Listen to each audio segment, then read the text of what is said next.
You know, alright, welcome back again dito sa ating vlog.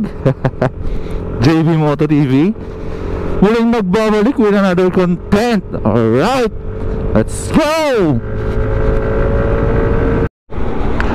Alright, so for today's content, pag-uusapan natin guys, dumating na yung time na gusto mo magkaroon ng NMAX, pero ang kaya mo lang bilhin o yung bibilhin mo is second hand o yung mga used na Yamaha NMAX. So magbibigay lang tayo ng tips, ayan, sa pagbili ng mga second hand or used na Yamaha NMAX. So para to guys sa mga nagbabalak bumili ng Yamaha NMAX na second hand. So syempre hindi naman lahat is kayang bumili ng brand new, or hindi lahat kaya mag monthly, so dun sila, well, mas okay naman yung bumili ka na ng second hand, at least makapag-save ka pa. Ayan, so pag-uusapan natin guys, ito, sasabihin ko lang yung para sa akin na mga bagay, or tips sa pagbili ng second hand na Yamaha NMAX. So ayun, let's go.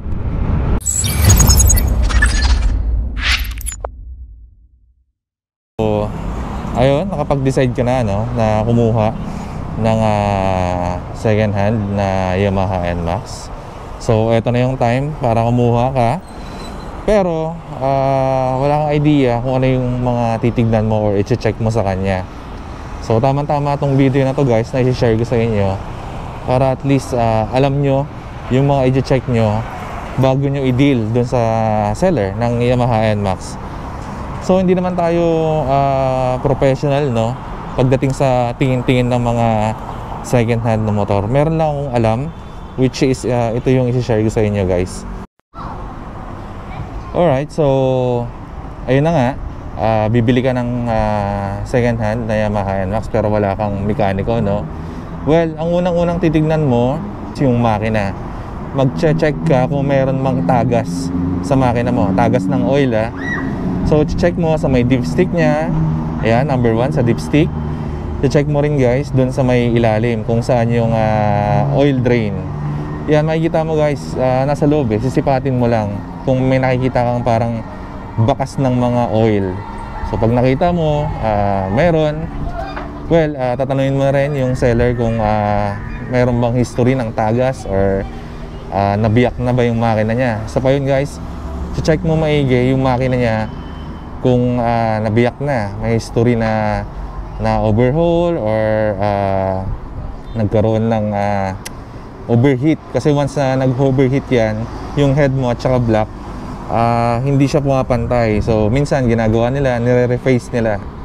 Ayan, ayun yung pinaka-importante guys. Check nyo yung motor, since eto is water cooled na. Check nyo maigi kung may history ng ang tawag nito, ng pagkaka-overheat.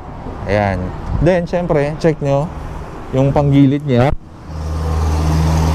Ayan, i-check nyo maigi yung panggilid niya, airbox, yung panggilid kung okay ba. Kung meron kayong tawag nito, pang baklas na itong sa may panggilid niya, mas okay para at least ma-check nyo maigi, di ba? So tsaka isa pa importante, yung tunog ng makina. Center stand nyo, pakinggan nyo yung tunog. Then pag yung tunog niya is yung normal naman, hindi siya maingay or hindi siya yung tipong lumalagitik, goods yun. Pero pag yung merong parang kakaibang ingay, like meron kayo naririnig na lumalagitik, yun, pwede nyo i-consider na okay, medyo off yung motor. So syempre, yung pagtingin guys doon sa may makina niya, malalaman mo yan pag nabiyak na yan. Sisilipin mo lang guys sa babanda. Yan, sisilipin mo lang dito. Actually dito makikita mo na or ayun, makikita mo na dyan guys kung parang yung dugtungan is yung parang medyo maitim. Then yung mga tornilyo is parang mga nabuksan na. So meaning na-refresh na yan or nabiyak na. Yan, so dyan yung makikita. Pero at least magdidepende ka pa rin sa may odo ng motor na kukunin mo. Kung yan medyo high odo na, syempre kailangan i-check mo muna lahat, di ba? So ayun, sa makina yun lang naman yung i-check mo, no? Yung oil level niya, yan, kung hindi nagbabawas, check mo pala to guys. Ito pinaka-importante, check mo yung oil level niya, kung yung tipong hindi ba siya kulang or hindi siya sobra. So ayun, yung coolant, check mo. Yung panggilid, check mo. So yun lang naman is yung kanyang system. Check nyo maigi yung panel, kung nagana ba yun, kung tama ba yung nakikita mong info dyan sa panel nya. So walang check engine. Yung ABS nya dapat namamatay yan pag umandar ka na. Then pag TCS naman, kailangan yung TCS mamatay yan pag umandar ka na. So mag-activate lang yung TCS pagka yung dumudulas yung gulong mo sa likod. So ganun lang. So yung panel nya nakita mo na, okay. Then syempre check mo yung kanyang brake, sa kanyang braking system. Since lalo na kung ABS tong motor mo, ano, tong kukunin mong motor, check mo maigi yung kanyang ABS. Kasi yun yung pinaka-importante guys, yung ABS nya. So malalaman mo yan pagka tinest drive mo. So yung ABS nya dapat yun, once nag-start ka na, umandar ka na, is mamamatay siya, mawawala yung ABS na ilaw. Ayun, so ayan, check mo yung preno nya, check mo tong ABS na sensor wire, ayan, yung plate, check mo yan, check mo maigi kung okay ba, kung normal ba yung itsura. Kabilaan yan, harap likod, meron yan. So nandun sa loob guys, makikita mo. Then ayun lang, sa system nya yun lang yung mo. Syempre yung mga turn signal mo, yung high, low, busina, yan. So ayun lang, basic na i-check mo sa kanya. Pagga na lahat, so goods. By the way guys, tip lang ibibigay ko, no? Kung yung kukunin yung motor, meron siyang MDL. So meaning yung wire nito is nagalaw. Kasi sa akin guys, hindi ako gaanong fan nung yung naglalagay ka ng wire dun sa, or halimbawa naglalagay ka ng accessories, halimbawa MDL, busina. Yung iba kasi guys, tinatap nila sa battery mo, which is yun yung hindi ako fan. Pero ayun, kasi ang problema doon pagka merong ganon, nagkakaroon ng ground. Kumbaga minsan yung busina mo hindi gagana, may mga ganong issue. So check nyo na lang yung wire. Tanungin nyo yung seller kung boss, okay ba yung naglagay ng mga accessories mo, ganon. So yun lang naman para sa akin, check nyo yung wire. Syempre eto, tong kanyang front shock, kung kaya nyo ring silipin yung kanyang ball race, pwede yan, pwede nyo or i-feel kung okay ba yung ball race. Pero since minor lang naman yan, etong mga to minor lang, pero at least alam mo, 'di ba, na yung binebenta ay boss, eto may issue yung front shock mo, kumbaga palitin na yung oil or need na i-repack. At least makabawas ka dun sa presyo na declare niya, 'di ba? Halimbawa hindi niya alam. So kahit yan, yung simpleng mga ganyan, pwede mong ibawas yan dun sa seller, 'di ba? At least sa repair. Dito sa likod, yung shock, halimbawa yung shock niya, etong shock nagtatagas, pwede mong i-request dun sa seller na boss, baka pwede naman bawasan mo kahit pang palit lang ng shock. So ganun lang kadali, nakatawad ka pa, 'di ba? Ayo, syempre dun sa appearance ng motor, ayan, kung makinis ba. Actually sa mga second hand guys, bihira ka lang makakuha ng ng makinis talaga unless yung talagang hindi siya nagagamit or low odo. Pag ganun yung nakuha mo, swerte mo, 'di ba? Yung walang gasgas, walang tama, kumbaga hindi siya natumba, swerte mo pag ganun. Pero usually yung ganyang issue, madali na lang pag-usapan yan between you and the seller. Pwede mo mong tawaran na lang, halimbawa dito merong malaking gasgas, ayun na nga, sabi ko, tawaran mo on the spot na, boss, baka pwedeng bawasan mo na lang since may gas-gas. Pero normal lang yun guys, normal lang na kasi second hand yung binibili mo eh. Wala naman tayong karapatan na maging ano, no? Kasi second hand nga. Pero at least kung sakali, pwede kang makipag-usap dun sa seller kung kaya niya pang bawasan. Kaya na sabi ko, makipagtawaran ka. Pero kung kita mo namang yung motor, yung kumbaga makinis na makinis talaga, walang problema, syempre yung mga ganun, hindi na nagpapatawad yun ng presyo. Pagka yun na yun, as is. Tulad ng motor ko, syempre pag binenta ko to, medyo mataas pa ang presyo niya kasi hindi naman natin to nagamit ng sobra, no? So ayun. Tapos guys, check nyo maigi, syempre importante yung odo.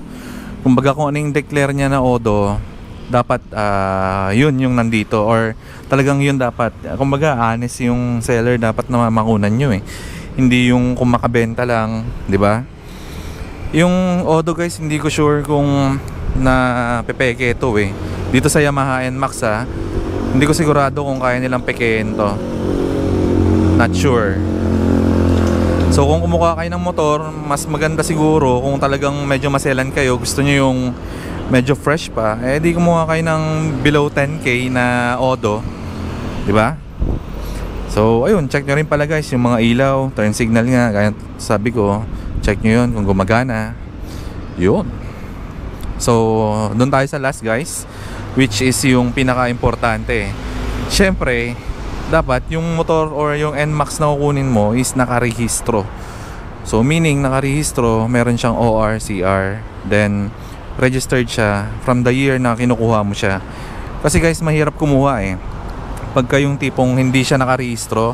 Marami nito guys yung nagtitinda ng mga second hand na mga motor, sabihin nila doon issue, paso, rehistro. Medyo nakakatakot yun guys, since baka mamaya pag nirenew mo, mali mo yung motor karnap pala or peke yung papel niya, di ba? Sa papel naman guys, hindi ko na-explain kung paano malaman kung fake or hindi fake. Meron dyan sa YouTube, ang dami dyan nagkalat. I-search nyo lang kung ano yung tsura ng peke na CR or yung Certificate of Registration. So yun lang yung iingatan nyo. Then syempre, lastly, yung plaka mo. Mas maganda yung makuha mong motor may plaka na. Mas maganda na may plaka na yung motor na makuha mo. Kasi iwas hassle. Ito kasi yung ano dyan, scenario. Pag yung motor na nakuha mo walang plaka. So halimbawa, taga Cavite ako. Then yung nakunan ko ng NMAX is taga Pangasinan. So andun yung mother file niya, yung plaka niya nandun sa Pangasinan. So kukunin ko pa kung halimbawa gusto kong makuha yung plaka niya. Yun yung scenario na medyo hassle. So mas maganda pag yung kukunin mong NMAX is meron ng plaka. Yan. So ayun lang naman guys ang check mo sa kanya, no? Para sa akin lang. Since syempre marunong din ako tumingin. Ayan. Since marunong din ako tumingin ng yung mga second hand na motor, syempre bibili ba naman ako ng ng yung medyo laspag na motor, 'di ba?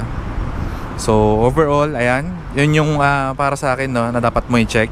Sana may nakuha kayo na na tips.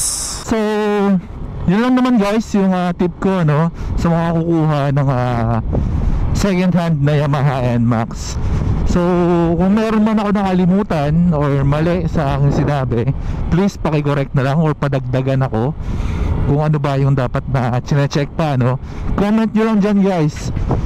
Comment nyo lang kung ano yung kulang pa. Kasi hindi naman tayo, sabi ko hindi naman tayo professional na buy and sell. Kumbaga meron lang akong alam sa pag-check ng mga used na motor, no. So ayun, kagandahan din, mas maganda pag yung seller na makakunan nyo is yung hindi siya buy and sell. Kasi pag yan buy and sell, medyo syempre hindi niya alam yung history ng motor na hawak niya o yung motor na binibenta niya. Mas maganda ang makunan nyo is yung first owner at kayo yung magiging second owner, di ba?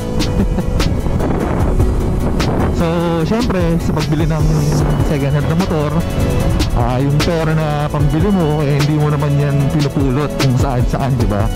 Kasi syempre mahirap yung pag bumili ka ng motor after 1 month nagka-problema ka agad, yung tipong napakaganda sa personal, pero pagka yung after 1 month lumalabas na yung mga sakit, naku po, sakit sa ulo nun boy. Di ba? Kaya mas maganda in good condition talaga yung makuha mong motor. So yun lang yung para sa akin na dapat yung i-check. Ayan, hanggang dito na lang yung video natin. Kung nagustuhan mo yung video ko, itong vlog natin, please paki-like naman, tsaka follow or subscribe itong ating YouTube channel, ano, para at least updated ka sa mga video natin. Itong mga vlog natin guys, puro yung mga NMAX to. Since syempre ito yung motor natin ngayon, hindi ito yung vlog natin ng i-vlog, tsaka nakakatulong tayo sa mga bagong kukuha ng Yamaha NMAX, di ba? So kita-kits tayo next time or sa next vlog ko. Sa mga gusto magpa-shoutout dyan, i-comment nyo dito sa baba at isa-shoutout ko ay napakalakas at napaka-solid. Alright, so JB Moto again. Yan, JB Moto. So ayun, that's it for the vlog. JB Moto TV, peace out. Alright.